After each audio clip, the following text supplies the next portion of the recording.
Hello and welcome to the November Franklin Community Schools Board of Trustees meeting. I'm going to call the meeting to order, and the first thing on our agenda is our recognitions.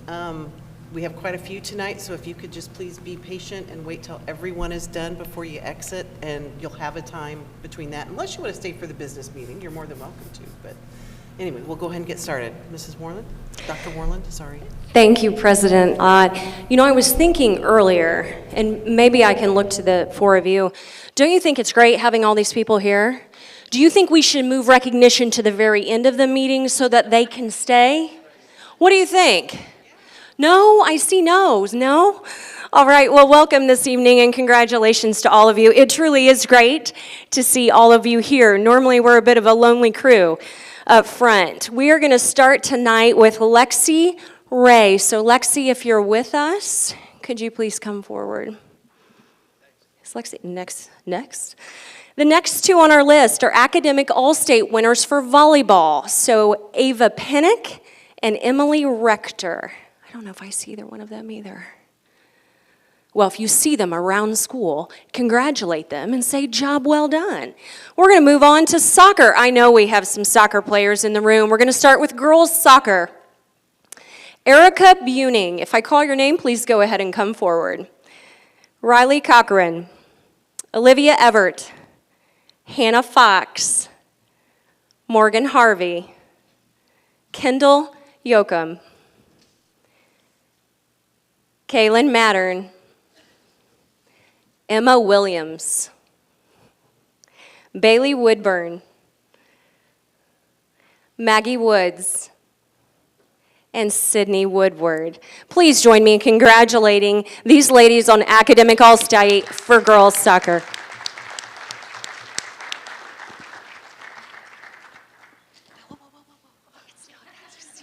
You don't get off that. Congratulations. The real reason people show up to the board meeting. Dr. Clendening thinks I'm sharp, the pencil. That's exactly.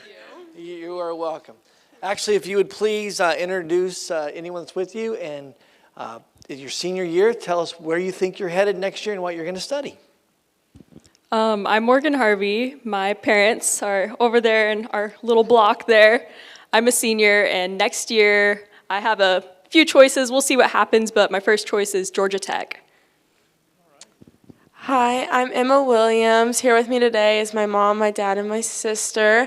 Next year, I have no idea where I'm going to go, but I plan to study biology. Hi, I'm Maggie Woods. I'm here with my mom and little sister. Next year, I would really like to study business at IU.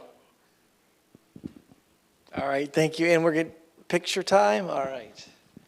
We'll have you slide over here. Dr. Warland, come on and get the picture.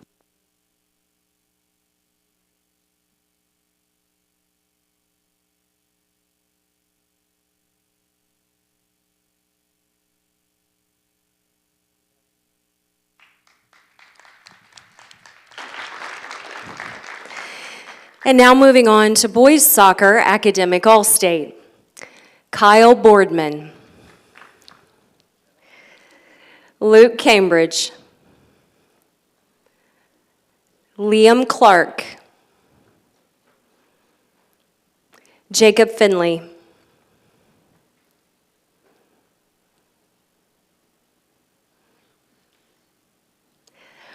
Riley Flora, Dylan Harris, Cole Hufford, Nico Intriago, Zach Newton, Brady Schmidt, J.D. Seaver, and Michael Wilson. Please join me in congratulating our boys soccer team Academic All-State winners for this year. Coach Harris, you want to come on down? Also, the soccer team for many years running has actually had one of the highest GPAs of any sporting team in a Midwest region, and I assume that will continue this year. But The team has been very successful both on the field and in the classroom. Mr. Boardman, we'll start with you. Introduce anyone's here and future plans. All right, I am here with my mom and my dad, and I plan to go to Franklin College and study computer science. I forgot to tell my family about this, but I'm here with Riley Schaff. I'm Jake Finley. I'm here with me, myself, and I. My parents couldn't come. I want to go to Valparaiso and study meteorology. I'm Dylan Harris, and I came with my dad, and I'm currently undecided. I'm Brady Schmidt. I came with my mom, and I want to study psychology or political science. I am Michael Wilson. I came with my mom, and I'm planning on attending IUPUI for motorsports engineering. Coach, was anything about the team academically? They're awesome. All right, we'll slide down here and get a picture, please.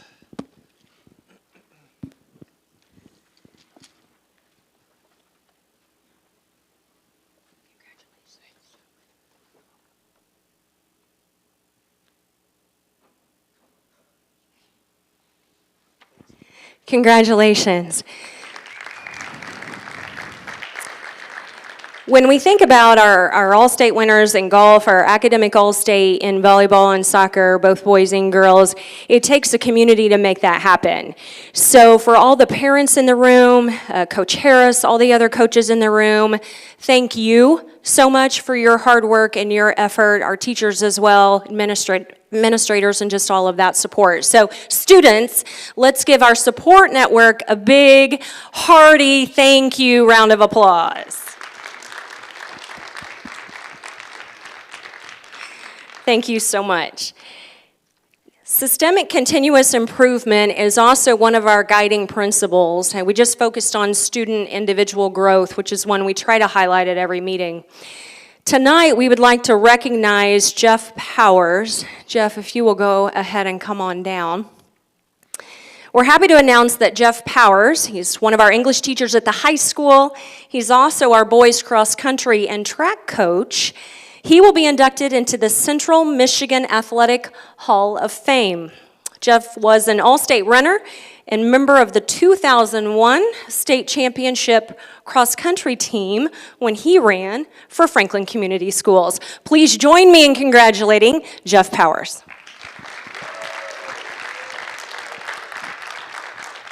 I think the induction service was a couple weeks ago, is that correct? Well, congratulations on that great honor, and we're so fortunate to have you help lead the next generation of runners and in the classroom, in the English classroom. So we're going to get a picture. Anything you'd like to say? I'm just hoping I can get a pencil, too. Yeah. There you go. Yeah.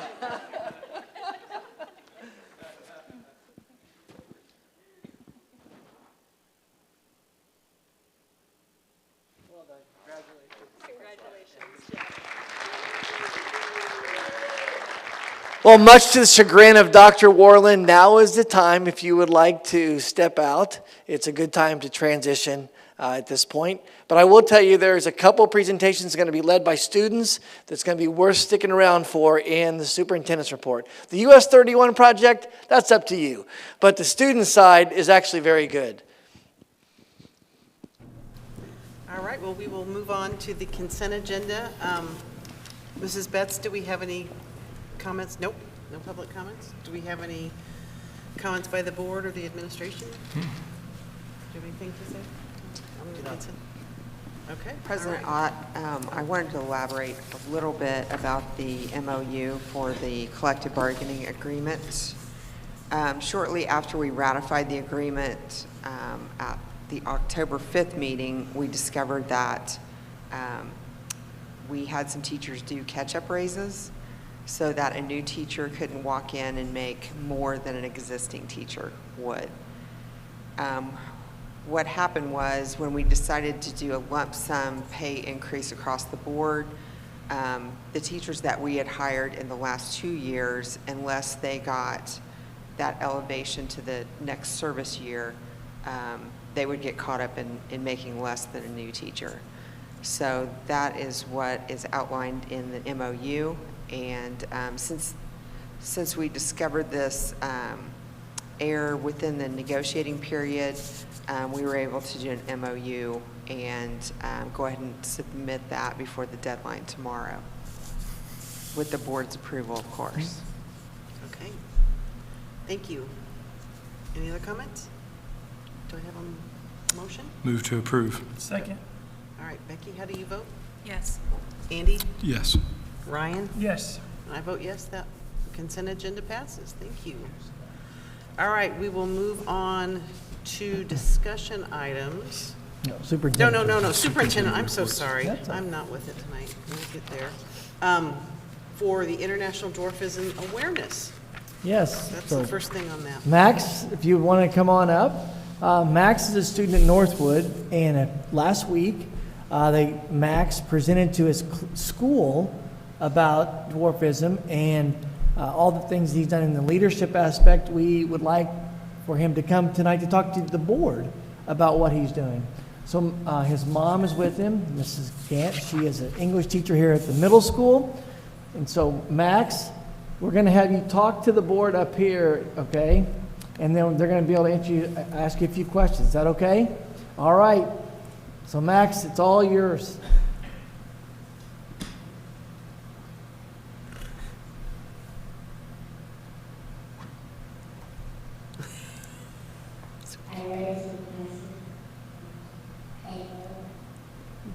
So when you were at school, what did you talk to your friends about at school the other day? Were there some good questions from your friends?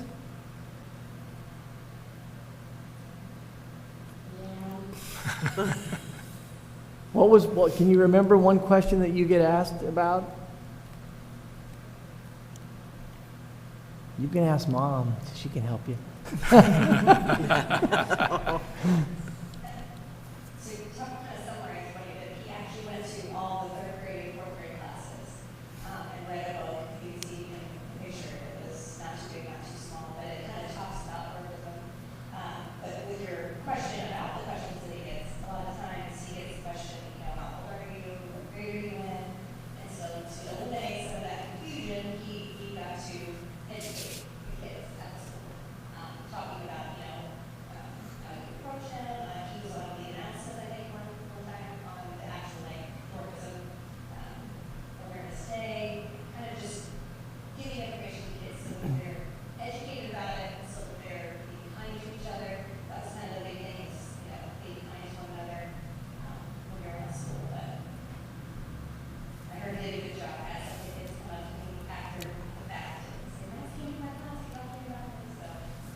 And why did everybody wear green?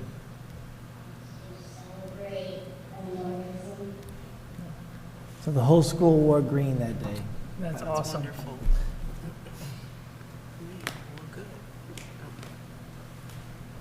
He's going to bring you something, I think. Maybe a pencil, too. Yeah. You never know.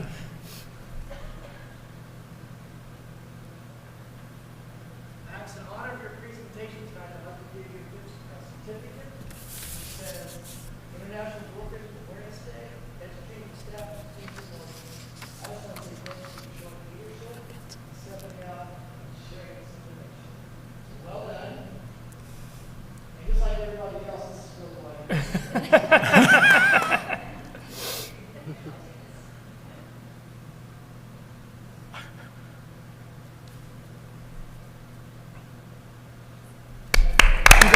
Thank you. All right, and then next on the agenda, we have the Mayor's Youth Council project. Who is presenting that? Oh, Maggie Woods, okay. Is here twice. I think, Yep. yeah, please. Well, thank you, President Ott. As you know that several years ago, we formed a Mayor's Youth Council to help with future leaders and act in civic and service to the community. This year, the students are going to share information about the roundabout that's coming on Commerce Drive in front of the high school and some ideas that they have. So Maggie, we'll turn it over to you, and please introduce yourself and tell what you are in school is before you get ready to talk. So, yeah, what year like so.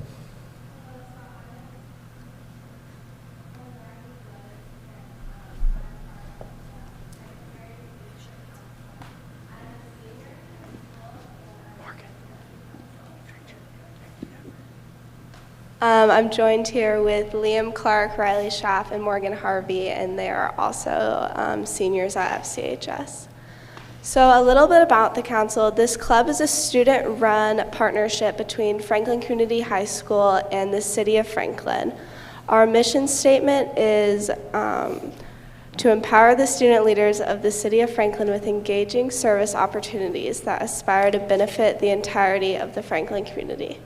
So some past projects that you may have heard that we worked on, we did the creation of the City of Franklin flag. So that's the seal that's right in front of the courthouse. We installed the inclusive playground in 2018 and installed water bottle fountains within our high school in 2019. In 2022, we renovated the Active Adult Center and painted electrical boxes downtown. Our box was right in front of the art craft. In 2021, we installed the Safe Haven baby box at the fire station where you can surrender your baby. And last year, we worked towards installing public Wi-Fi downtown. That will be finished up this summer, I think, is when we're planning on doing that. And then we also did refugee collections. So this year, our main focus has been on designing and creating a sculpture that will go in front of the roundabout that's being installed in front of the high school this summer. Our goal is to help promote safety within the City of Franklin and create a welcoming environment in our community. This roundabout will be a partnership between the city and the school, and we are very excited to share the details of it with you tonight. So I'm going to hand it over to Liam. Like she said, I'm Liam Clark. I was president last year, actually, and I'm going to start with information about the project.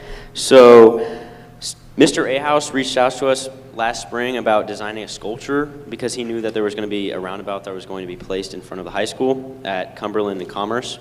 So of course we happily accepted, and we put it out to the student body to create designs, and we finally got a rough design. We kind of combined a few of them from around the school at the end of last school year. And when we came back this fall, we were able to meet with Trent Newport out of Crosswind Engineers, and they'll be working on the roundabout and the foundations of our sculpture. And we were also recently able to find an artist who will actually design the sculpture. And we were in contact, his name is Arlen Bayless, sorry. He had previously designed roundabouts in Carmel. And we submitted the design to Trent Newport. We drew up our preliminary design, and he and Arlon are in communication about the details, and we were waiting to solidify the funds. So now I'm going to pass it off to Morgan Harvey. Thanks, Liam. So this here is our drawing from student Mia Tisdale. And so the basic design is that there's going to be a large tree in the middle representing the continuous growth that represents Franklin and the growth we've experienced over the past decades. And then around the tree, there are going to be a few bears. And those bears, there will be 4 of them most likely, and they will represent the 4 grade levels, any number of things around the city of Franklin, the 4 directions. So, and the 4 bears are going to be getting older and wiser. One will have a little graduation cap. So those will be the progression of Franklin and the growth we inspire in our community. So this is a little clearer design of the huge tree. And so why are we putting up this structure? This structure will increase the safety on the roads. If you can't see across the roundabout, it'll make it safer for everybody. And the roundabout itself will prevent traffic from getting backed up on 31. I'm sure if any of you have come through the high school, like before school, right after school, or when there's a football game or other high traffic event like that, it gets pretty backed up. So this will really ease that and make things a lot smoother, a lot nicer. And then the project will integrate art into our community, and it will be a gateway on the west side of our community, because right now you kind of just come from that side and you just, oh, you're on 31, you're in town. But this will be a way for us to really introduce people to our community in the same grand manner that we introduce people to our community on the other side of town, coming in from 65. It will make our school more attractive. A lot of people come to the school, that's their first impression of Franklin, because they come to the school for sporting events, they come to the school for musical events, for art events. And then this roundabout, this art piece in the middle, will show all of them what Franklin is all about.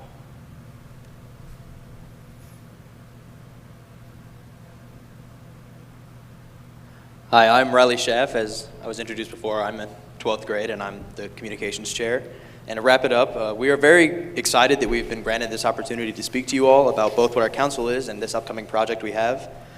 This sculpture will serve both to beautify our city and promote art within our community. We are currently trying to estimate a number for the funds we are attempting to raise, but remain hopeful. As Harlan and Trent move forward with this project, we will have a more solid number. Our council thanks you for your time and consideration during our presentation. I would now like to introduce Mayor Steve Barnett to speak more about this project. Okay, thank you guys. You know, being mayor is a task that we all go through every day with stuff. I know the school board hears and we hear all kinds of negativity, but these kids right here make my job easy. And I love the part of the Mayor's Youth Council and what it has done for our city. This is my 7th group of kids that I've been involved with. So we already talked about the very first year, 2016-17. Sam Vanderveen was the president, and we changed the city flag. These kids were, not these kids, but the other kids were very instrumental in that. There wasn't any money that needed to be raised that year. The next year, 2017 and 18, Jonathan Ott was the president, and we started talking about an all-inclusive playground. The all-inclusive playground took 2 years to get that done. So Jonathan stayed the president 2018, 2019. We got that project finished. And I want you to know it's very similar. That project was a little bit similar money-wise. That was a $350,000 project. The kids were tasked to go out, do fundraising, go give speeches, go see what you can get. And they raised right at $100,000. So our goal with this project is to do something similar. Do they have to raise $100,000? You don't have to raise all the money, okay? I don't want you to get freaked out over that. Just do what you're doing. Go out in the community, talk about what the Mayor's Youth Council does, how important the Youth Council is to the city of Franklin, and then we'll just see where it lands. Being partners with the school, the Board of Works and the schools were very good partners, and when this all started, and I was talking to Dr. Clendenning about, you know, there may be a time that the kids will come to you and want to do a presentation and ask the school board for some funds. So just so the school board knows, it's a $350,000 project, and we're not asking the school board to foot that. The city has the redevelopment commission, and we have the Board of Works that we have funds, but we're just asking for a little buy-in. We are community partners, and that's what we want to work with. I will tell you that all the other Mayor's Youth Councils, we had at one time 2019, 2020, Dylan Clark, which is Liam's brother. They went to the Active Adult Center and helped remodel that, and of course the Board of Works paid for the funds, but they did the heavy lifting and the hard work. So that was a good partnership, and to see the faces of the people at the Active Adult Center and the youth working together was pretty rewarding.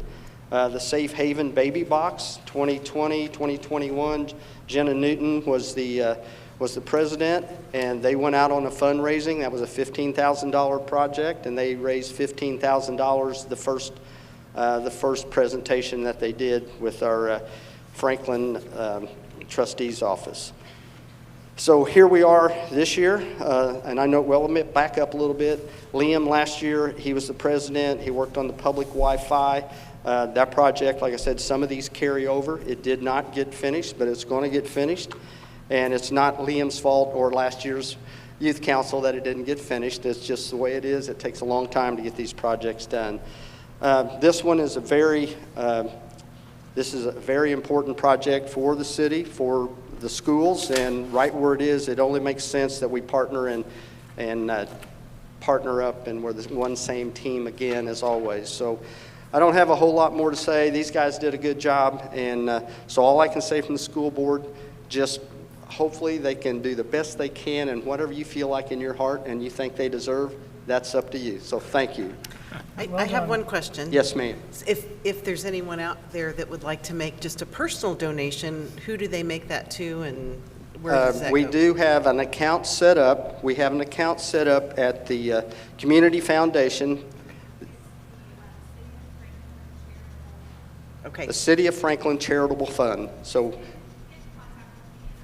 there you go. Tara's, Okay. hey, come up here, Tara.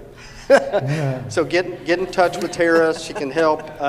We have been doing a fundraising over the years, and I don't know what that account, how much is in there right now. We actually paid a bill, quite honestly, out of that fund. They've already paid, I think it's right at $1,000. The artist needed some money to get started, and we $13,000 in a fund that what we did is over the years with other mayor youth councils that raise funds, we leave it in that account to help out with the next mayor's youth council. So I can only tell you that I'm really proud of what these kids are trying to accomplish and what all the other kids have accomplished that's coming down the pike and what we're going to accomplish in the future. So thank you again. Any more questions for me? No. Okay, thank you very much, and I appreciate you guys. Thank you. Thank you very Good job, much. guys.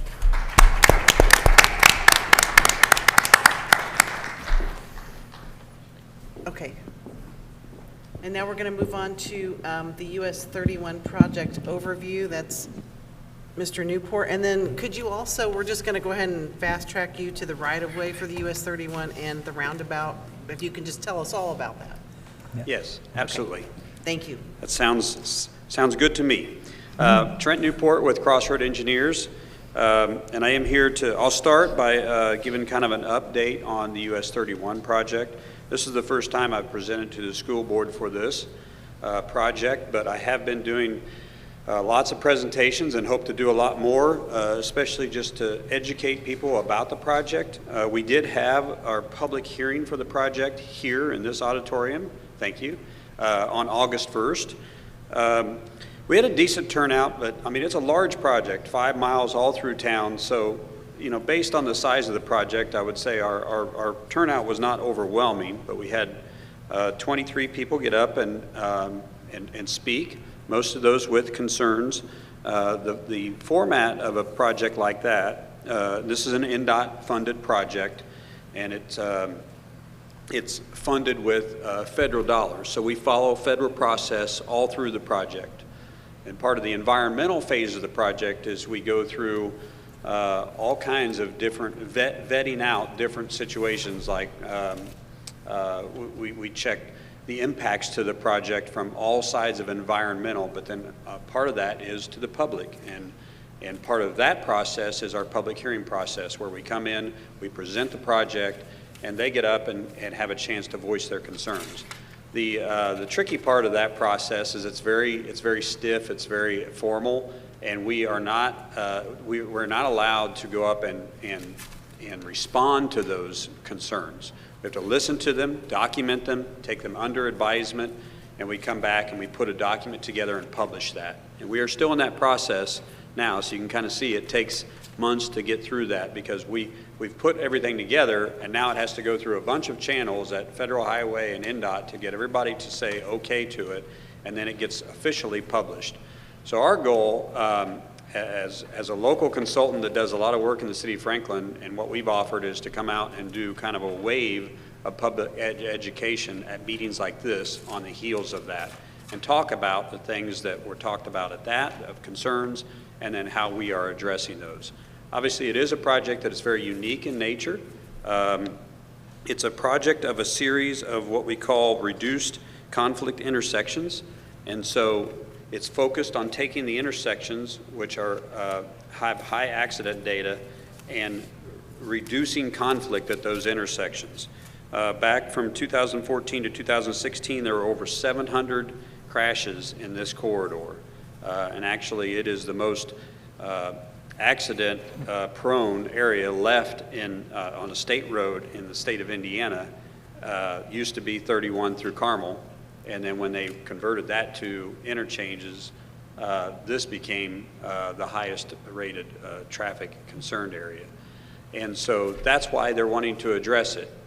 We don't have the room to do interchanges through City of Franklin like they did in that area of Carmel that was all built back. And so we have to do that with some other ideas. We looked at roundabouts, which were also something that when we brought to the community were new, and there were a lot of concerns about. I think everybody has really gotten comfortable with those. But we didn't have the room to do those. We had a lot of impacts to properties to do that. And so what you see here are reduced conflict intersections. Basically, the concept is you remove the left turn movements, and which are the 90-degree T-bone type intersections, the worst kind of accidents you can have that cause, over 200 injuries in those 700 accidents during those 2-year time frame. And so, having said that, the one thing I think that people were confused about is that we actually still have a lot of left turn movements from US 31 onto the major arterial streets. Where we don't have them is from the side streets onto 31. So streets that still have left turn lanes from 31 onto the side streets are South Main Street, Nineveh, Franklin Lakes Boulevard, Hospital Road, King Street, Mallory, North Main Street, Westview, Industrial Drive, Earlywood, Christian Boulevard. Those all still have left turns from 31 to those streets. And at Jefferson Street and Commerce, we actually still allow through movement through those. And so it's a very complex design. It's gone through a traffic modeling to make sure that it all works as a system. We did pay attention to such things as emergency flow for emergency vehicles. And so that will be a prominent feature of the project. Where they have control of the signals, opticons through the corridor. They also can turn left in those areas on those side streets, like where there's 2 places in the project that have fire stations that are located close, and they actually, even though public won't be able to turn left onto 31, they will. There'll be concrete below the grass. They'll know that they can cut over it and still take the fastest path. Federal highway statistics show that we reduce fatal and injury crashes at these type of intersections anywhere from 25 to 65%, and that is our goal. Our primary goal on the project is safety improvement. Our secondary goal is congestion improvement. Everybody knows that it is a congested corridor, and when we take away the left turn signals at those major intersections, we can add that green time to through and other movements. It's about 80% of the U-turns signals, and you can see some of them on these boards that are up here where you can kind of see that bump out, or what we call a loon, is where a signal is and you make a left turn with that signal. 80% of those on the corridor are signalized. And so there was concerns at the hearing about, U-turning areas where you're not turning with a signal that's stopping traffic, and that is not the case. The only places where we have signals unsignalized are out in the rural areas at the north end. We also had several comments specific to certain properties and flow of traffic where we had removed some drives to help congestion. We've added those back in with NDOT's permission after looking at them. We've also got some information. Jeff Sewell was able to get us some really detailed information on the platoon of your bus traffic at certain areas. We took that information, we've used it to modify our signal plan. We added some signals. We also added some turn lane links to those key areas down at Mallory, north and south of Mallory, and then also at Brannigan. And then the last note I wanted to make just in general about the project is that overall the existing speed is 40 to 55 in the corridor right now, and our proposed it's 40 to 45. So we are reducing the speed, and then we are also adding significant improvements to the pedestrian thoroughfare on both sides of the road throughout the project, as well as a lot more crossings that will be signalized, and you can see some of these on the board. So what I'm trying to do, just to be brief, we have all these boards, but these are these 3 boards are focused on your school properties. So this first one, you can see on the board here, you can see the bridge is on the top. The first intersection on that top part is Jefferson Street. You can actually see some left turn movements from Jefferson Street onto US 31 there. Again, that was part of our study. It broke down, the traffic broke down, our model broke down when we were taking that left turn away. And if you actually notice, you remember how, you've probably seen how that backs up on the west leg of Jefferson every day. We're adding a turn lane there, so there's actually 2 left turn lanes in that location. Hey, Then on Trent, the if you could just grab that mic Uh-huh. and pull it off the stand, and then you can come over here and actually Okay. point to, is that okay with the board? Thank you. So this is where I was talking here, these left turn movements at Jefferson Street. So that's Jefferson Street, and then you can see the beginning of the middle school property where we're here is Banta. And this is a loon here, so this loon would be for Mallory. You can see a ped crossing here at Mallory, and those ped crossings are pretty typical like that. They're at an angle, and they have a refuge in the middle, and so you cross with a signal to the middle. You have another signal to go the rest of the way. And so, again, we're focusing, instead of having 2 different crossings of PEDs, we're having 1, and that helps create more green time for the rest of the movements of that intersection, which helps for congestion. You can see kind of the length of these left turn lanes, and these are the ones that we adjusted after getting better counts on buses. And so this runs off, so this is the middle school here, and then at the north you can see here's a left turn movement that would be able to use into Kroger there. And then this is the signalized left turn, here, north of Mallory with the loon. This is the north end of your property. So your property line's right here. So that loon to the north is just basically right at the north end of the property of the middle school.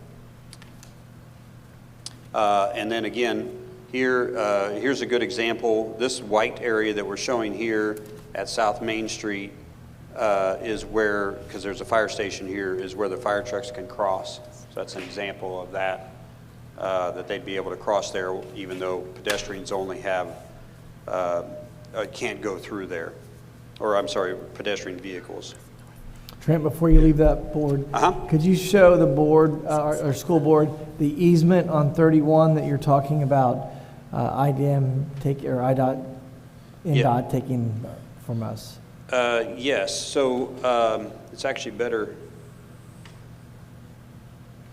on this board. So this is the south end of your property and that loon we talked about. So this is where cars line up here and merge and start stacking up and coming into the middle school. So there is a right-of-way chunk here, and we will have a little bit of configuration. We've talked with Jeff about that and how that is still going to work and not change the function at all of what you do where your buses cross over the traffic line. That would all function the same, but Grizzly Cub Drive will get removed from there down to Banta. So there is a right-of-way chunk here, and then there's a strip of right-of-way that goes along the corridor that's temporary, kind of all along the school, but that's just temporary, and it only goes to the west edge of the pavement, so it does not impact that interior drive at all. So our major impacts are that one at the south end, and then at the north end by your administrative building. This is north of Mallory. Again, that's all temporary through that area, so no impact to your drive. The temporary is basically for grading of the ditch. So we tear up the grass that's there and we redo the grass. But here, this is the administrative building. Here we have another permanent right-of-way take, which will remove some pavement and those parking spots that are out next to 31. And basically the need for that room is for that pedestrian walkway that we were talking about. There's a ditch already out there that handles drainage. That ditch has to be there to handle drainage. So we have to make room for the walk as well as the drainage, and that's the need for that strip of the parking area that is along, basically along where the administrative building is up to the north end of the property. Those are right-of-way purchases that would be, if not donated, they would be purchased by NDOT, and they would follow that federal process we were talking about, where they would appraise it and come to you and make an offer based on land value and improvements and so forth. So that is totally up to you folks. I just need to know what direction to go. I don't think that anybody, with the city or with NDOT thinks of it either way. And so we just need to know which direction to go. And we've been working with your attorney as well, with Roger, to make sure that we are kind of getting through all the process of making sure documentation is set to go once we get there.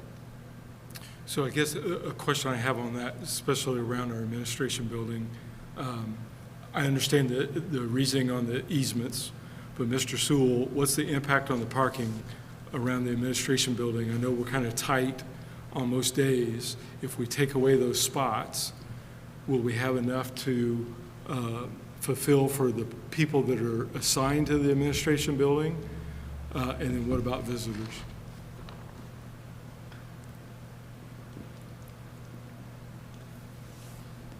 Yeah, it's going to have some degree of an impact, but we rarely fill that entire parking lot, and just particularly those ones to the north up towards Burger King.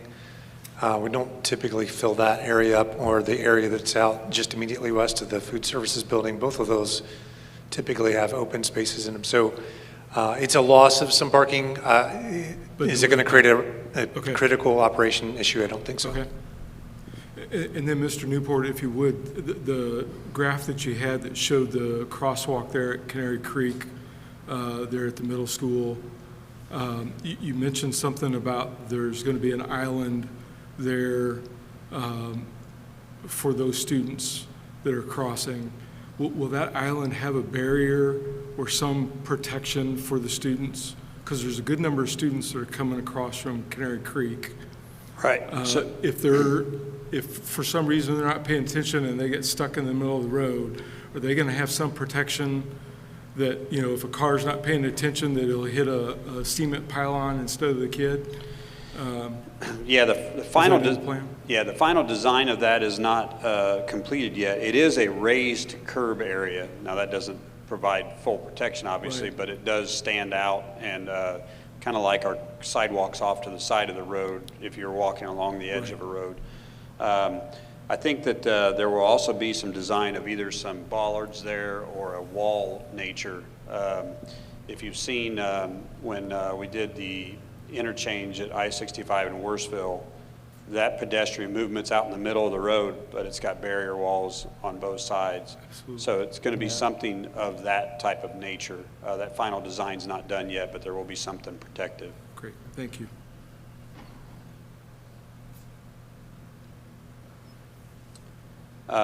Any other, so while we stopped on the right-of-way, I'll then get to Bran again, but any other questions on the right-of-way? Just what is the timing that you need the board to respond? Yeah, so we kind of came today as just kind of presenting this, and we don't want to rush through things. The project schedule is to bid in the fall of '23. Okay. So we obviously have time. Well, with an NDOT and a federal process, we have to turn in everything 6 months before that. So we're working towards getting everything done in the spring and being able to submit it then on those deadlines. So I would say we would like to get it addressed in the next few months.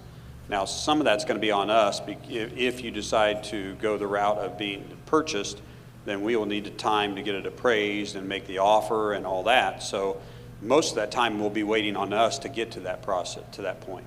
Okay, I guess. President Ott and board members, we're going to come to you and ask that you require the purchase of that property from us. And so it probably is going to, you hear information tonight, we're going to table it, but we're going to ask that the 31 section, the state buy that from us as a permanent easement. Then you're going to hear a little bit on the Commerce Drive side, a little bit different perspective from us, but that's going to be the recommendation from the administration.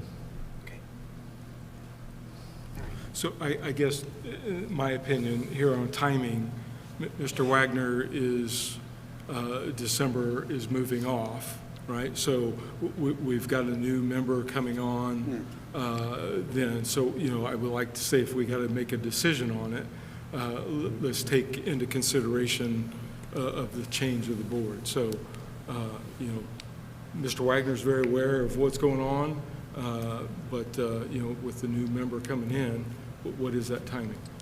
And Mr. Sappenfield is in the audience today, so he is hearing information. Welcome, Jake, and going from there. But Okay, we good. can, I didn't know Jake was here. So as far as our thanks. information to you, we can have that next month, and then it's just a matter of time with Roger and Mr. Newport kind of getting together and moving forward in that conversation about the appraisal and the price. Yeah, and I mean, based just on knowing what staff's recommendation is going to be to you, I think what we would do is we'll go ahead and move forward with appraising. That time frame of doing the appraisal work and coming back to you with an offer, it won't happen until you have somebody new in after January 1. I'm confident of that. But once we do that, we would like to try to handle it in January or February if we can. So February would be kind of my latest time frame if we could. Okay. Thank you. So here's Brannigan, and you have these in your packet, the middle 3 boards of the project. This is 3 out of 6 boards due to the length of the project, but Brannigan you can see here. And another area that we got some information on because of the bus traffic coming in that direction. So this turn lane, you can see how long that turn lane is, and that signal have been adjusted for that platooning of the buses coming in there in the morning.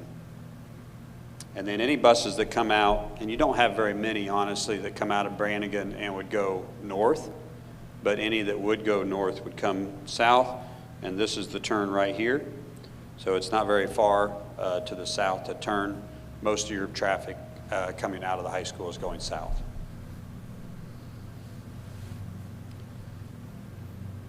Any other questions I can answer on the 31 project? Thank you. And if you do have any, I mean, one of my goals for getting out and doing some of these public meetings is just to spread positive, you know, energy and to educate people about the positive nature of this. The project is going to look beautiful. It really is. It's now going to not look like a state road of 31. It's going to look like more like a Franklin Street. It's going to have decorative poles. It's going to have you know, paths on both sides. It's going to be well lit, and it really is going to look nice. It's going to have some landscaping features to it. It's going to be safer. But I understand that when we bring these new type of things, you know, it can really get some people fired up, and we've seen that. So we're now on the journey of a lot of education. I'd be happy to come back, or if you have concerned citizens, please point them to me.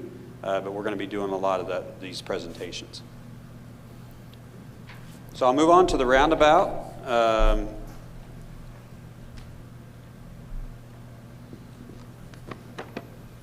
One of the things I wanted to mention as far as the youth council and what the mayor said is we are trying to prep the roundabout with the foundations that will be needed, and it's my understanding that'll just be built with the project. The city will fund that. That way it's ready to go for the feature to set on it. And so that construction will happen in the summer. I don't know that we have a timing on the artists and when they would be done with their feature, but obviously the soonest it'd be able to be set would be the end of the summer with our construction. So the most important part to you probably for this project is about the timing of it. We are actually getting ready to go bid here in the next month. And part of the reason we're doing that so early is to make sure, especially in this environment with, that we're in with contractor work and so forth, that we get ahead of the game and we're really ready to hit the ground running in the summer. We don't have a lot of utility impacts, and so I think we're going to be in really good shape, and we'll get a contractor on board early and have them ready to go. They might be able to do a little bit of work before school is out, if they can do it without impacting traffic, but the meat of the project will be during that school window, and they'll have to have it open back by the time school starts, and so that's our focus. During that time, our this that's up on the screen kind of shows the roundabout placement, and it shows the right-of-way that we are requesting from the school board.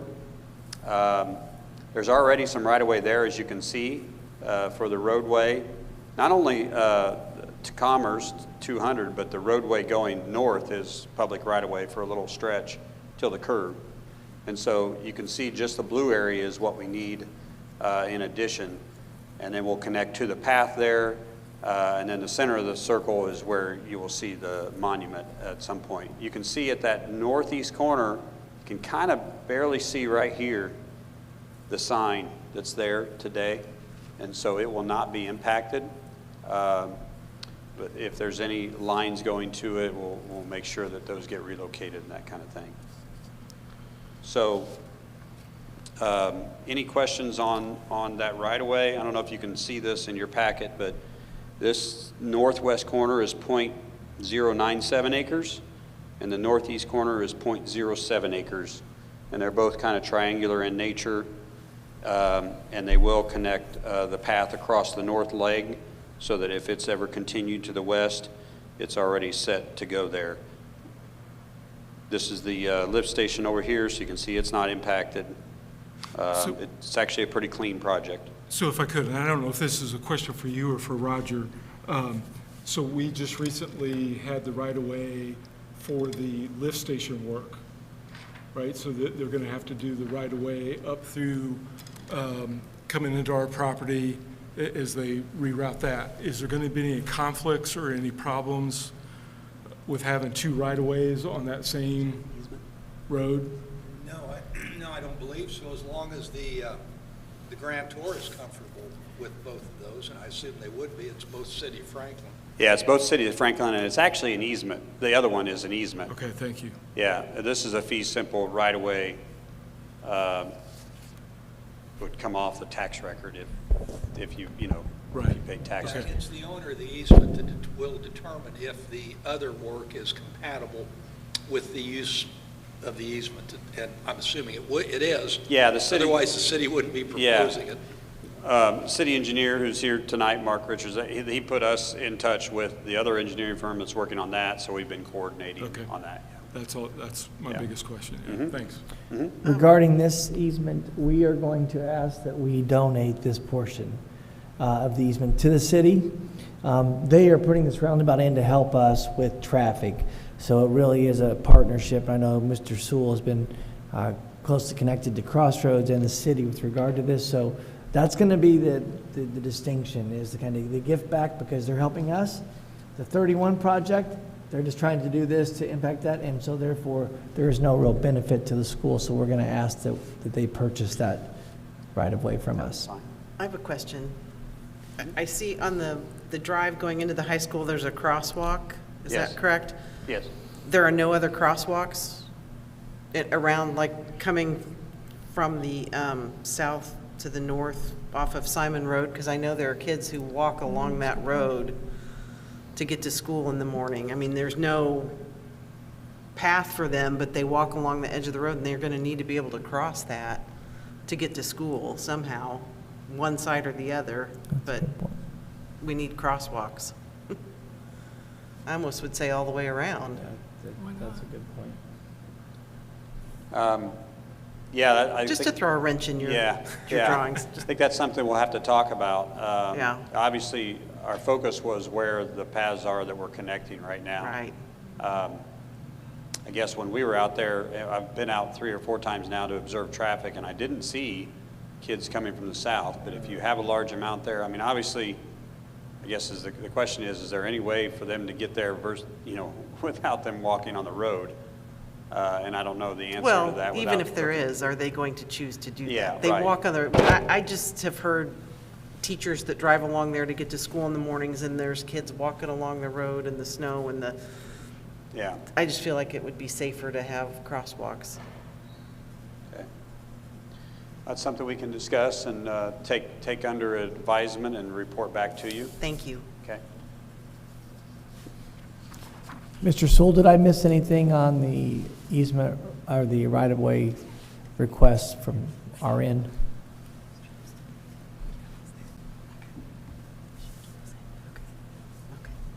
Are we done?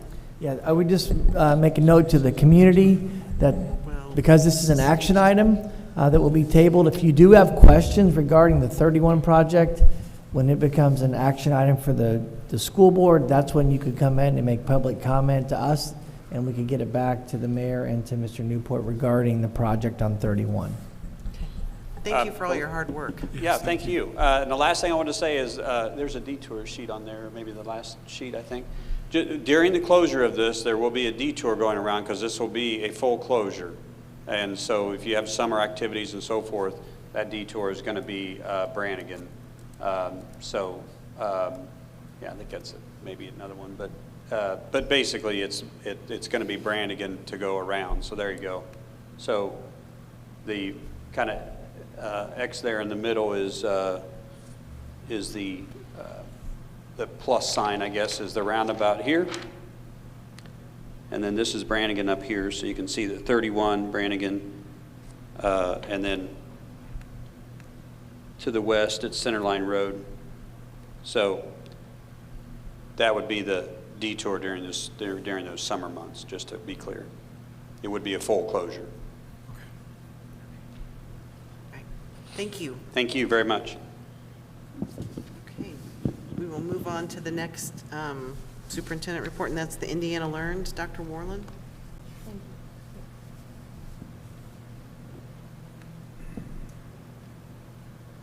Thank you. Hello? Hello. Oh, I'm live, yeah.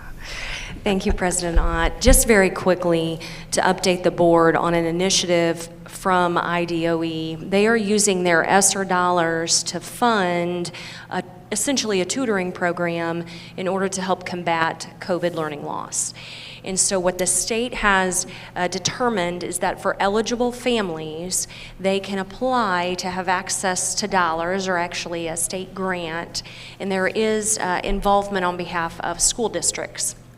So I just wanted the board to be aware that eligible students from Franklin schools, if they are free and reduced lunch, and if they did not pass both math and ELA on the 3rd and 4th grade iLearn last year, they are eligible. You can't be approaching proficiency. You have to be non-proficient in both areas. Currently, then, they would be our 4th and 5th graders who are in that area. There are 147 students in our district who are eligible for this benefit. So if we have families in the district who think they might be eligible, they need to visit indianalearns.com to check eligibility. They will need to see on that site if they're eligible. They will enter in some of their information, some of their students' information, and it will then tell them about the funds available and the providers available. We do have our own Sylvan Learning Center in Franklin is one of the state-approved providers for families, and then they sign an agreement with the state. Where this applies to Franklin schools is if families are eligible and apply, they receive the $500 grant for tutoring. We then are notified and can provide $250, which the state will then match for a total of $1,000 for families. So we are, like the state, going to use our ESSER funds to fill that $250 grant for families that were notified have applied for these funds as part of our reducing the learning gap, which is part of the requirement from the federal government and the state as we received those funds originally. So I just wanted to make the board aware, if you hear about Indiana Learns, that's what it is and how we as a district are involved in that program. Very good. Thank you. So, Brooke, so are these, if I'm looking at this right, are these students that are now 4th and 5th graders? That's correct. Okay. Yes. Okay. Very good. We will move on to action items. Do we have any public comments? Okay, seeing none, we have to start with a public hearing for our lease. Is that correct, Roger? Excuse me. Yes, if I may, let me give just some background information before we get started. The next several agenda items either deal with the proposed bond issue or the right-of-ways and roundabout right-of-ways that you just heard Mr. Newport speak of. So as you all know, and probably most of the public that follows these proceedings, this board has been involved in a project to obtain approximately $17 million to do a number of facilities, repairs, and upgrades throughout the corporation. Because of the amount of the money involved, it was necessary to obtain funds through what's called a lease financing. There are two ways that a school, well, there are a number of ways, but the two primary ways that a school corporation gets a large amount of money is through a general obligation bond issue. That is just a loan secured by property taxes. The limiting factor on that is that the school corporation cannot go in debt more than 2% of its assessed value.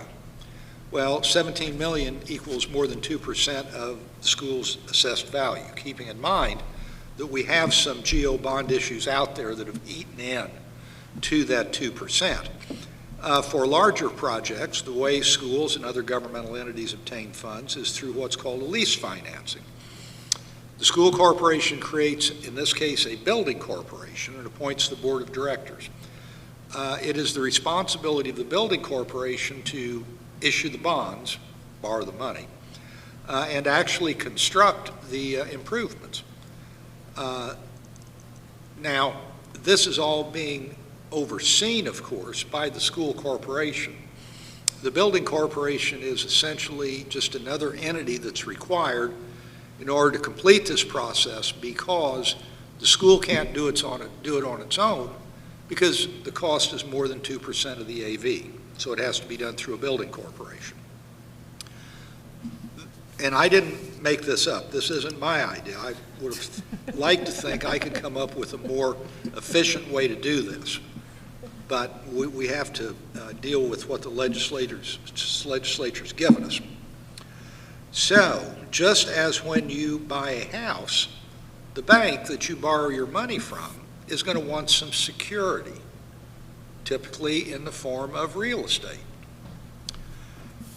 The building corporation owns nothing to grant as security. So, currently, there is a lawsuit, if you want to call it that, a proceeding in court where the court has appointed appraisers to appraise the fair market value of the Northwood Elementary School campus. That is the piece of land that will be pledged by the building corporation to secure the bonds. The building corporation will buy that land from the school corporation at the appraised value using some of the proceeds from the bond issue. The school corporation will then make those proceeds available to the building corporation to pay the cost of the project. The money goes one way, then it goes another. But still in all, this building corporation's got to have something to mortgage. So the school corporation, once the purchase price is paid, will deed Northwood Elementary to the building corporation. Now, of course, you still need to use that piece of ground as an elementary school, so how are you going to do that? The building corporation will then lease that ground back to you, and the annual lease rental that you will pay to the building corporation is an amount equal to what the building corporation needs to cover the annual debt service on the bonds. That's where they get the money to pay the loan back. While the bonds are outstanding, the real estate will be owned by the building corporation, but under a lease to the school corporation. The term of the lease is the same as the term of the bonds. When the bonds are paid, the lease is terminated, real estate's conveyed back to the school corporation.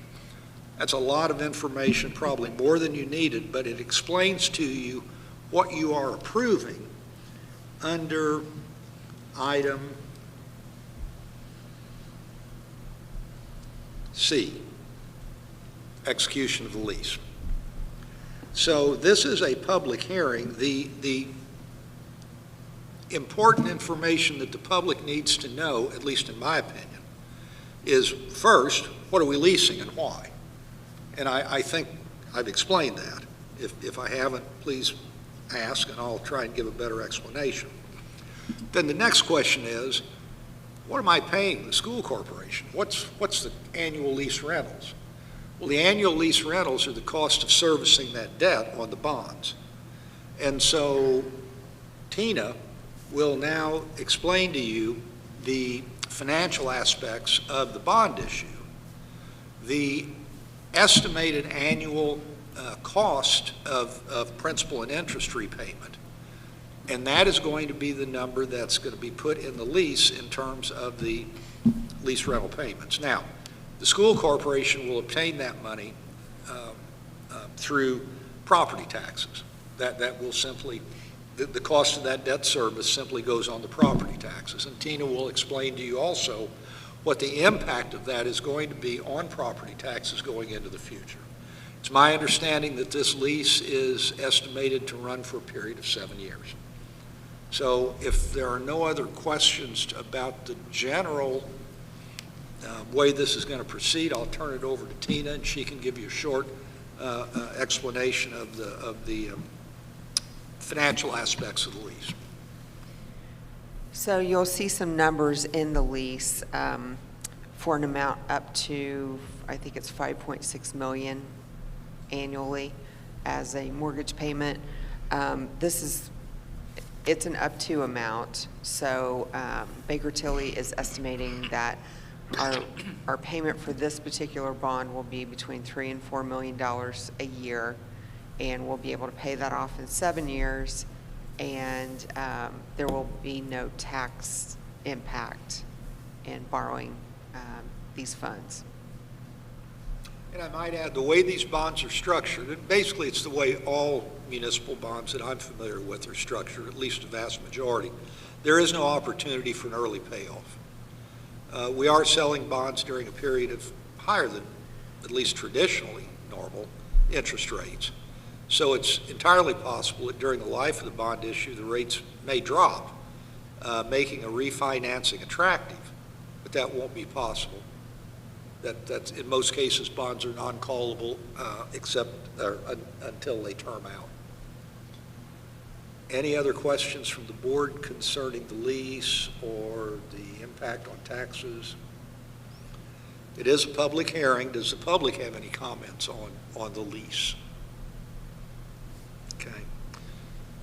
Hearing none, then, I would ask the board to consider adopting a resolution authorizing and approving the lease and authorizing its execution.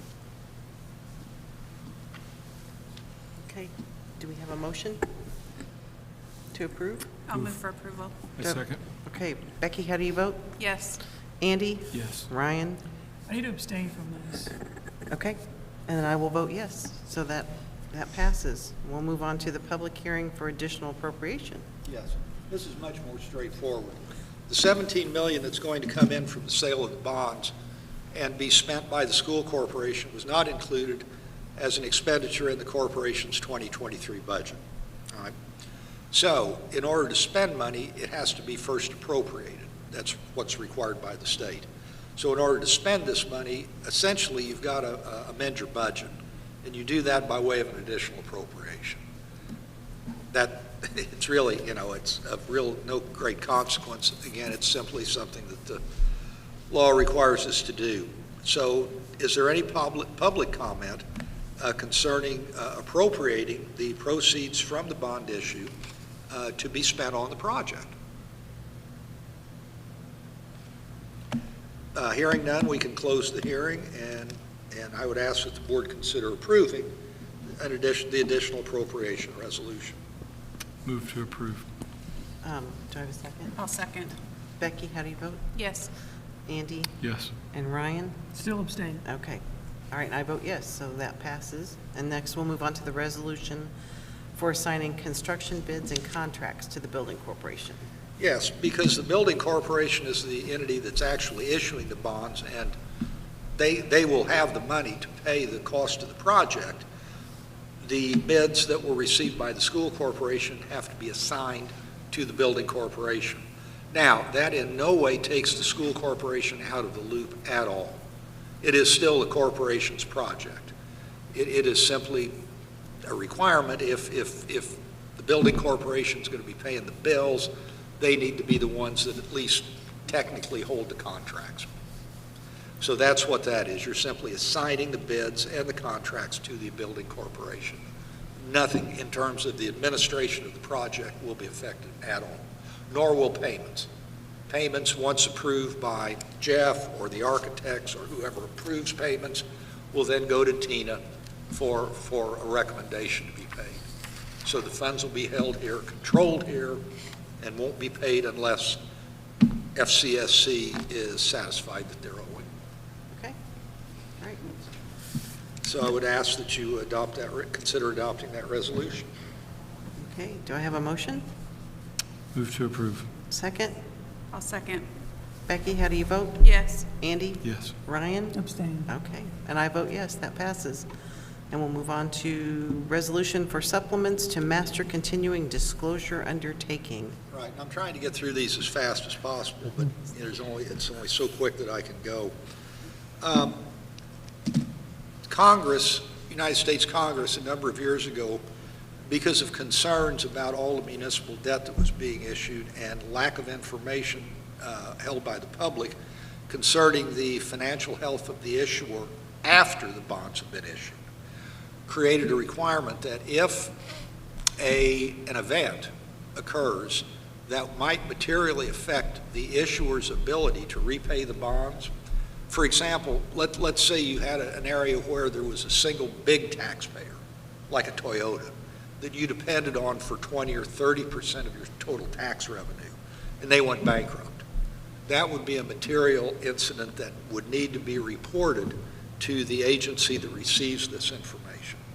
So your continuing disclosure undertaking is nothing more than a promise on your behalf that if a material event should occur, it will be reported as required by law. And we do that with other bond issues that are outstanding. Our financial advisors assist us with that. We timely file our reports as required, I believe, by the SEC. And so this is not something new that we're not used to doing, but it has to, the continuing disclosure undertaking has to be approved for this project. And again, it's simply a promise that will let the people that need to know if there has been a material event occur that may affect our ability to repay that debt. So I would ask that you consider adopting that resolution. I have a question. Yes, ma'am. So let's say some big event happened and we couldn't pay. So is it possible that Northwood's property would be not ours anymore? That's an event that I don't even want to consider. Okay. Well, I'm just. But the answer is, I suppose, in worst case scenario, yes. You have mortgaged Northwood to secure those bonds.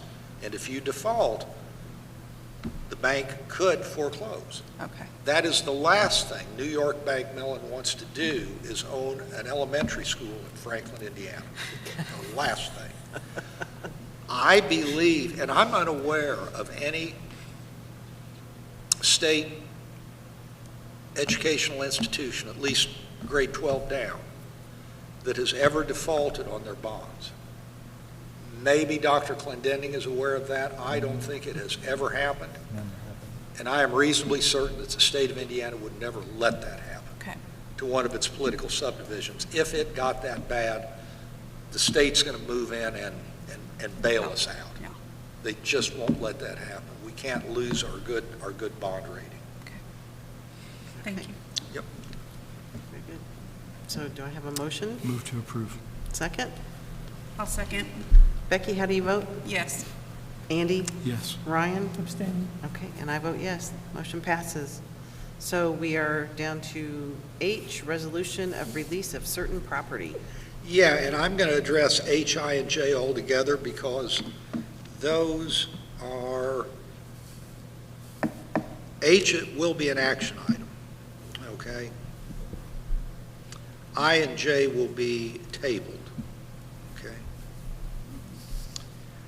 H, I'm trying to think how to explain this. The 8.75 acres that you're pledging to secure your bonds was previously mortgaged by the 1996 Building Corporation to secure bonds issued by them to do something at Northwood. I have no idea what that was. In connection with that, there was a lease entered into, just like the one we've talked about. There was a trust indenture filed, a mortgage, and those are still of record. They haven't been released. So they're showing up as a cloud on the title to the 8.75 acres. Well, the bank doesn't want to take a mortgage against a property unless they get first dibs on it. So we've got to get rid of that. All right? The 96 bonds paid off long ago, but the property was never conveyed back. The lease was never terminated. The trust indenture was never released. Okay? And that's common. It's not uncommon. Nobody remembers that like 20 years ago, we did something that now we've got to do a release for. And banks don't call you saying, hey, we've been paid, we're going to give you a release. You got to ask them for it.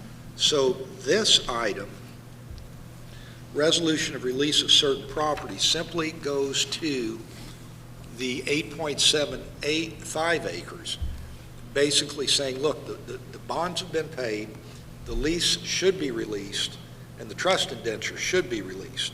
And so that resolution simply authorizes me to undertake those things. That has nothing to do with giving any property to the state of Indiana or the city of Franklin. That just clears the record so that we can give a first mortgage on that 8.75 acres to the lender, to the bank. So I would ask that you approve that release. Have a motion? I'll move for approval. A second. Becky, how do you vote? Yes. Andy? Yes. Ryan? Abstain. And I vote yes, the motion passes. Okay. Okay, and we're tabling I and J. So I can speak to those briefly if I haven't confused you enough already. You've actually helped. Okay. Yes, thank you very much. Well, with that encouragement, then, with your please do. permission. Yes. Both when they say US 31 property, they're now talking about not the piece to the west of Northwood. They're talking about the 11-acre tract immediately south of Northwood, upon which this building sits. Okay. Not that long ago, the Multi-School Building Corporation did a pretty good-sized bond issue in order to get money to repurpose this building towards the middle school. Those bonds are still outstanding. That property that the state wants is still encumbered by that lease and that trust indenture. So in order to position the matter in a way that allows you to grant the property to the state, if you choose, we got to get the property back into the name of the school corporation. Because right now, it's in the name of the building corporation. And the law is very clear. The building corporation can only deed that property to you, which makes sense. They can't turn around and sell it to somebody else, and you deal with your new landlord. So it would make a lot of sense if we just said, well, you know, if it's okay with the Franklin School Board, if they say it's okay, why don't we just have the building corporation give that right away back to the state? We don't have to Mickey Mouse around with getting it back. You can't do it. The law is absolutely clear. Building corporation can only do one thing with it, that's give it back to you. However, because that property is still encumbered by that trust indenture, there will have to be some things done, not tonight, okay, but at some point, building corporation will have to adopt a resolution saying we don't need it. You'll have to adopt a resolution saying we don't really need it either. There'll have to be a termination of the lease as to that little strip of ground, and finally there'll have to be a deed given by the building corporation to the school corporation so the school corporation can deed it to the state. That's the situation for item I. That's the US 31 property they're referring to. And I can get through this pretty quickly. J is the same thing, except it's at the high school. Again, the bonds for the high school aren't paid off yet. It's owned by the building corporation. Building corporation can't deed the property to the city of Franklin, only you can. So that's what it says, a right-of-way of, or roundabout at CR 200 and Simon Road. That's what we're talking about there. And again, at some point, if you believe that this is a worthy project and you want the city to go through with that, there'll have to be resolutions adopted. There'll be the lease will be amended, removing that roundabout area from the lease, and there'll be a deed to you from the building corporation. Now, because the amount of ground is small in comparison to the amount pledged, the trust indentures for both of those allow for a conveyance of small pieces of real estate that are determined to not affect the value of the security that's given. So it's not going to be necessary, we do not believe, to obtain a release from the lender for those two pieces, because they are so small in comparison to the total amount of land pledged, not only in terms of acreage, but in terms of value. You know, what's the land worth around the roundabout compared to the value of the high school? So it doesn't appear that we're going to need to do a release from the trustee, but if the board determines they want to give this property or sell this property to the city or the state, as the case may be, we'll make sure that the trustee doesn't have a problem with that. If they do, it won't be a problem getting a release. We just don't think it's necessary at this point. So Roger, do you see, we heard Mr. Newport talk about that February timeframe that we're going to need to come back to the board. Can we get that process completed? Again, we're very confident the trustee is not going to want to, not going to require a formal release. Okay. I have already submitted the drawings that Trent has given me, not only for the roundabout. We have a legal description for the roundabout already. And the legal descriptions and the drawings for the US 31 property, they've already gone to bond counsel, and I assume have been sent to the trustee, and they're being reviewed right now. So we should have a firm answer from the trustee probably just about any time we want it, actually. So the answer is, yeah, we don't see any problems being able to hit a February timeframe. All right. And at some point, again, if the board believes this is something that ought to happen, Trent will provide me with copies of the granting documents. I'll review them.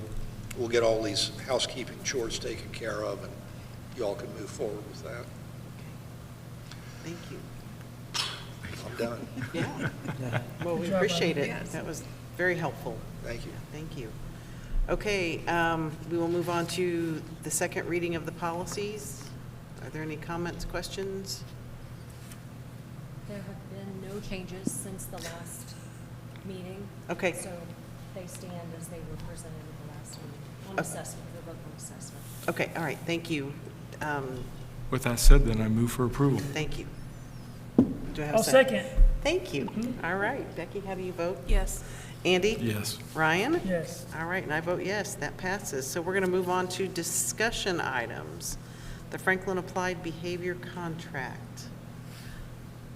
Okay. Mrs. Scott will be presenting this Thank you. information. This is going to be really hard to follow up. I've decided to keep my day job after Zodiac's explanation of everything. Wow, that's a difficult topic. So before you actually have two contracts that I'd like to discuss tonight, and one of them is with Franklin Applied Behavior Services here in Franklin, and the other one is with Lindamood Bell. And Lindamood Bell is a reading methodology, research-based, a multisensory approach to reading. And the purpose for these two contracts is to support some of our students. Unique needs are not specific students I'll discuss, but in bringing both of these to you tonight, really the decision was founded on three things. Certainly individual student growth, collaboration with these companies, and trust, specifically in building and increasing trust with some of our families. And so, my request to you tonight is that we move these to action items so that I can move forward with helping a few of our students in the district. And I'll answer questions if you have them, but again, I can't answer specific student questions. Okay. So we need to have a motion to move these to action items first, and then, yeah. I move to, Well, hang on, I got a question. Oh. Yeah. Sorry. So on this first one, though, with a contract, there's no dollar amount listed for the services that I saw. There is, Oh, I'm sorry, it's $60 per hour.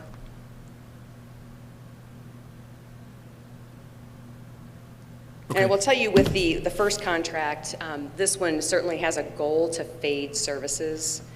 I do not anticipate this being long-term. Okay. It's as we feel like we can fade that support, we will. Okay, thank you. Great. Regarding Linda Mood Bell, if you recall, for the early literacy grant several years ago, this was the product that we actually purchased.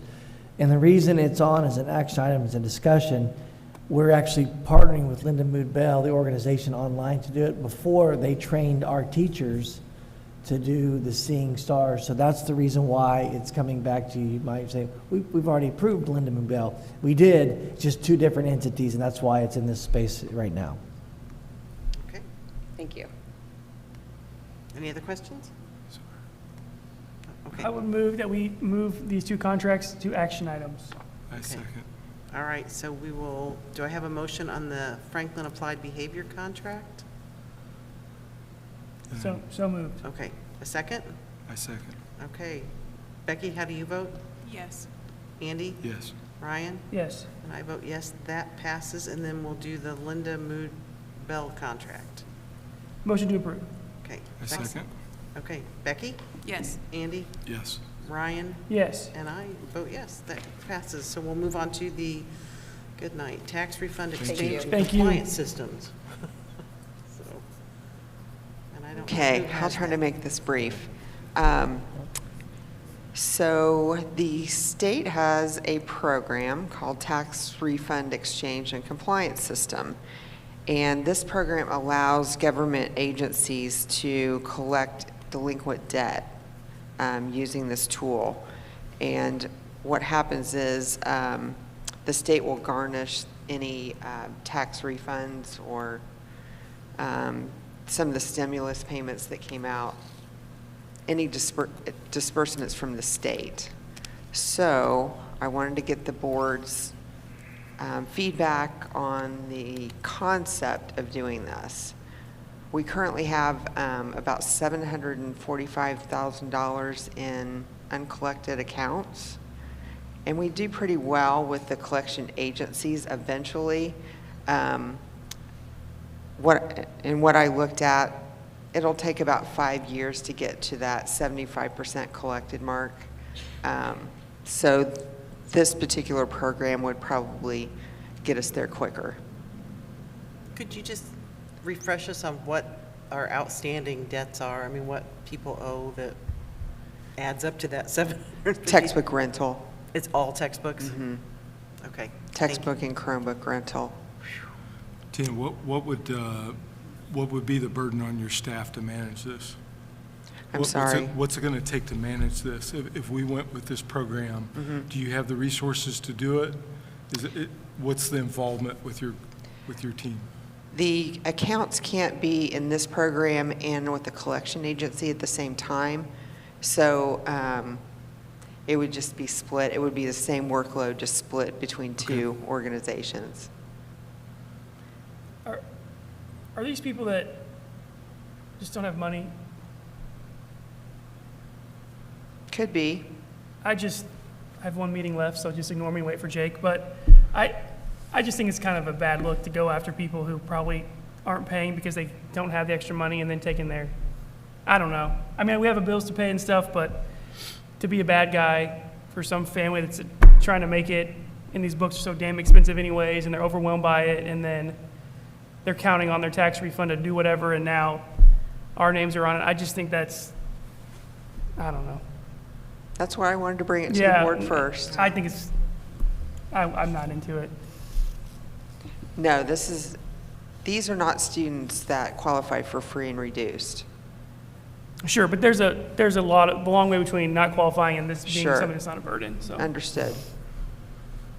And I mean, those families are, they're still getting sent to collections. Yes. But this would be, this company would go and, like you said, refund or any kind of. They would pretty much garnish the state tax refund or any other refund that would be generated from the state. Not their federal taxes, but their state taxes. So what happens if a family is sent to collections? Mm-hmm. What happens? I mean, what's the rate of, once they've been sent to collections, what's the rate of actually getting paid? Do you know? After 5 years, it's about a 75% collection rate. Okay. But it takes that long. Oh, okay, you did say that. Sorry, I didn't That's understand okay. what you're saying. But then if it's taking 5 years, then the next year comes along and they're not paying that book rental, and then the next year comes along and they're not paying that book rental. Right. So for this year, we have only collected half of what we've assigned to collections. So as we go along, we still get payments for old accounts, you know, every once in a while. They'll want that to come off of their credit report. You know, they want a car loan or a house loan, and so they'll pay off those debts. May I ask a question? So is it the collection agency then that certifies these amounts to the state for collection? No, this has nothing to do with the collection agency. We would have to. We certify? Pardon? We certify? Yes. The state? Reason I'm asking, I do collections for NHJ. I've done them for years and years and years.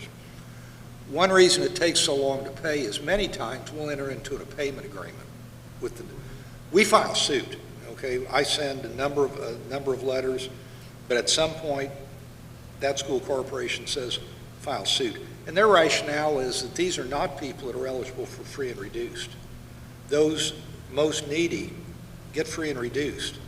We're talking about that group of people that are deemed capable of paying based upon whatever the formula is for being free and reduced eligible. So almost in every case, what happens is we'll enter into a payment agreement. And that's one reason it's taking you so long to get your money, because we'll hold those funds. They may pay $50 a month.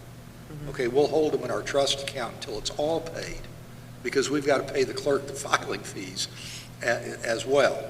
Once it's paid, those filing fees are added to the lawsuit. So the point I'm getting at is there needs to be communication and coordination between the collection agency that may be receiving payments on a timely basis and us, because we don't want to certify that for collection to the state those people that are making their payments. Right. But we may not know that they're doing that. I don't know what kind of reporting they give you. But that's something I think you need to think about, is we don't want to certify people that are actually paying, making payments. That's where I was kind of going towards, is if you know people that they are trying to, make payments, maybe it's that other 25% that we're not getting any response from that goes to this program. Right. Yeah, we could definitely filter those out. Because the people who, they're like, okay, well, I have a medical bill. I'm going to pay $10 a month. At least I'm paying something. Sure. So I think the same would be towards school books. Until hopefully maybe one year legislation will say, We'll state cover of it. Indiana, we're going to pay for the books. Right. But, Girl can dream. Yes, we can dream, yes. Yeah, we could definitely filter out those accounts where we know people are trying to pay it off. It's just a matter of communication between the collection agency and us. They just need to tell you, hey, these people are paying, don't certify them. And we give the parents plenty of opportunity to pay. We send them reminders and that there are payment options that they have as well. Right, we have payment plans. It's Yeah. not like we're just saying, oh, you didn't pay it by August 31st, we're throwing you into collections. I just want to make that clear that, No, we Yeah. wait several months before Yeah. we turn them over to collections. and it's not like we're making a profit off of these books either. This is just for us to pay the vendors back as Yes. well. So any money we don't get, just we're out completely. It's not like anybody else is going to make that up, right? Yeah, it takes us 6 years to pay off Yeah. a book, so the student is only paying a portion of that book. Right, right. Just wanted to make that clear too, in case people think that we're making money off of book rentals, and we're not. We're just, No, yeah, no, it's actually the opposite. The other obviously. concern, I think, thinking about what Roger's saying is, if we've sent this to collections, and then we've taken their state refund tax, and whatever falls through the cracks, and the creditor keeps calling and says, where's the money? And they already got their refund tax netted out, I think there's exposure for us if we're the reason their credit score continues to either fall or it doesn't wipe off quick enough. Because now we've double dipped on we took it from them and we didn't do good. Because stuff's going to fall through the cracks, especially if we're working with different creditors or whatever. And I just don't want to be the reason that someone can't get an apartment because, our paperwork got messed up. And I just also think, I know we're already filing suits, and I get it. It just seems very adversarial to our people, and I think this is this is not collaboration or trust or any of those things. And that's both ways, and I get it, but I just think it feels gross. Okay, thanks for your feedback. And we'll think on it some more. Yeah, just please continue to ask questions, and then we'll either bring it back up or as we move forward. Tina, I do have one question for the board to understand. In terms of like the budget side, if people do not pay their textbook rental, there is a state law that requires us to say eventually everybody's going to pay that, because we also can't have that chunk missing. So after all said and done, can you just walk the board through that phase of the debt service? So a portion of that, and I don't recall the exact calculation, but a portion of that can be folded into debt service. So if that happens, then everyone's paying for those particular books. So eventually, we do get as much money back as we can, and it does get dispersed out for everybody. So that's another bit of nugget of information for everybody to consider. So please consider and ask us questions, and we'll move on. Okay. All right, thank you, Tina. Do we have any public comments on any discussion items? No? Okay, thank you. We'll move on to board and administrative comments. Does the board have any comments? Nope. Okay. Administration? We just have a couple. First, I want to introduce Jake Sappenfield, who is here tonight. He'll be inducted here into the seat that Ryan's vacating at the end of TikTok. And then January, Roger, you're going to be here to do the swearing-in service, I believe. We've made arrangements for that. And then Becky, congratulations on your next 4-year term. And Ryan will say this again, but thank you very much for your 4 years. Next month we'll honor you as well, but I just wanted to say thank you. You've been a great board member, and you've done a lot for our school district. Appreciate it. And then just a few highlights. We are honoring everybody in the corporation with the movie night at the Art Craft. It is the 5th of December. It's at 6 o'clock, if I'm not, is that right? 6:30? 6 o'clock. And we're going to have pizza from the Willard. And this is in lieu, usually we've done the choir, different things, so we can still go to the choir, but this is our way to partner with the Art Craft and say thank you. The movie is Elf, so the best hot chocolate in the world. Who's invited? Anyone associated with the school. And just let Natalie know, the RSVP, but we're looking forward to a fun evening with everybody on that. So just please mark your calendars for the 5th. That's a cool event, Natalie. Good job. Yeah. That's a good idea. I wanted to make the board aware of a couple things. Ryan, you'll like this one. We did find out that we can use some of the fund balance in food services to cover the remaining portion of our reduced students' meals. Cool. So we're going to do that for the school year. Awesome.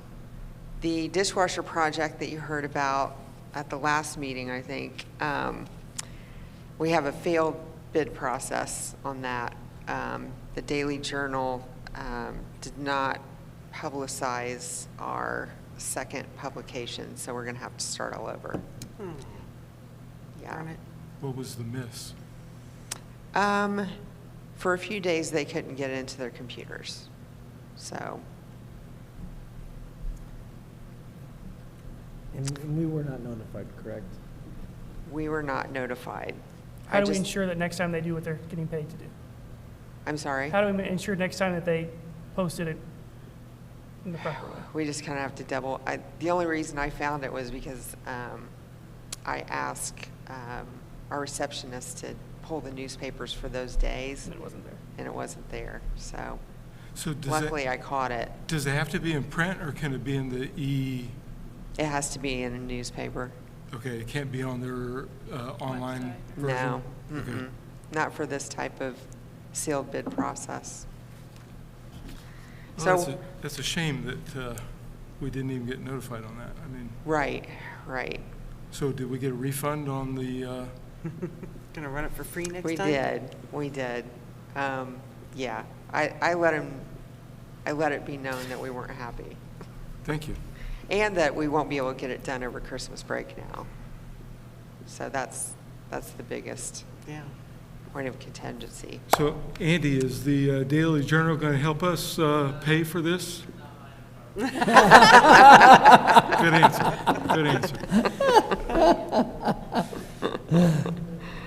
All right, and then I will be coming to the board with requests for additional appropriation in December. My conservative way of budgeting this year did not prove to be friendly. So we have overages in several funds that I'll be talking about. Luckily, we reset for 23 though, so we're in good shape. Good. And I would also say, in the end, to credit Tina, we're still in great shape.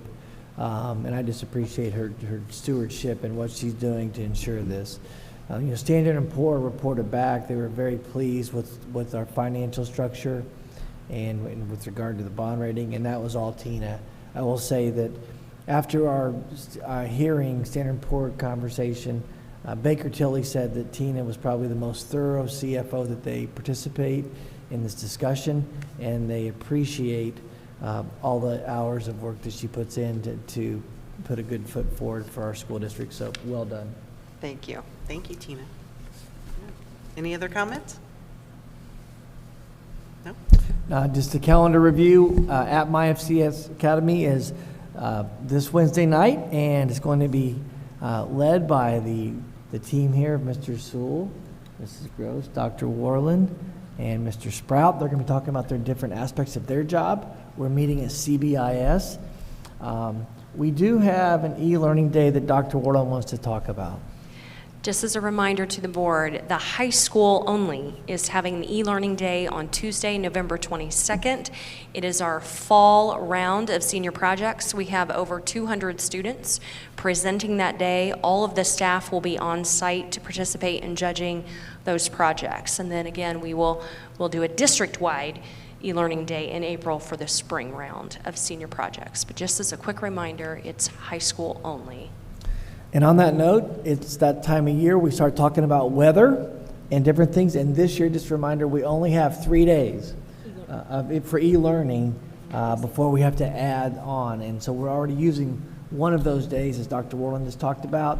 So we'll be continuing to look at, if we do have bad weather come our way, we'll be adding on to the calendar and the end of the year and the different ways we can do that. But I'll be continuing to work with the board. And just remind everybody, we will be sending that information out through the various sources, through our social media, Mr. Sprout does a great job of calling all the parents and reminding them if we do have 2-hour delays or school cancellations. And just remind the parents, please make sure that your information is available inside of our school information system, because that's how we reach you. Okay. Anybody? Okay, seeing that, we are adjourned. Thank you all for coming. Thank you.